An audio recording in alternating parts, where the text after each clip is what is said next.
So one question that I get really often from people that are just beginning to explore mediumship is, how can I move ahead quicker in my journey? And how can I sort of speed up my development? I want to make sure that I'm doing the right things.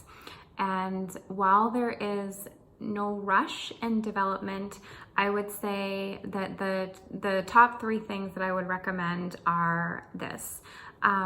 To sit in the power every day if you're able to. And so in mediumship, we say sitting in the power, and it's like meditation, but meditation is we're sitting in the quiet and the stillness and sort of just observing our thoughts and emotions, where sitting in the power is also sitting in that stillness, but you're connecting to the power of your spirit.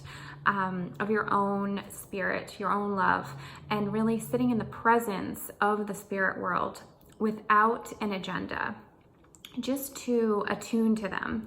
And so it's not connecting and doing mediumship or asking questions, just to sit and be there. And so if you could do that for about 10 minutes a day, that makes a really big difference in your development, even if it doesn't seem like anything's happening in that moment. The second thing I recommend is self-work and self-awareness and self-development, whether that is through just learning and reading or having a therapist. If we've had any trauma in our life, certainly healing that trauma. Not to say that we have to be fully healed in this work. It can be an ongoing process, but really looking at anything that is making us less of a clear channel, because any experience that we've had, our beliefs and our values, is going to shape our perception and the way that we see the world, and ultimately the way that we connect with the spirit world and the way that we share information can all be affected by self-work, self-development. So that's really important.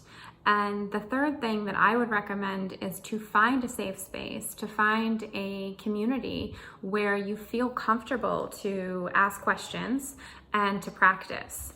Because practicing mediumship is really one of the best ways to learn, especially in the beginning where you're unsure of what it feels like when the information is coming either from you or to you. And so practicing someplace where you feel comfortable to share your experiences can make a really big difference. And really looking for someplace that resonates personally with you, feeling into that intuition, making sure you have that recognition of this is a space for me, because there's a spectrum of different beliefs and sort of opinions in this work. In the spiritual community is vast. So finding some place that really resonates with you and that really feels safe and comfortable to you can make a really big difference.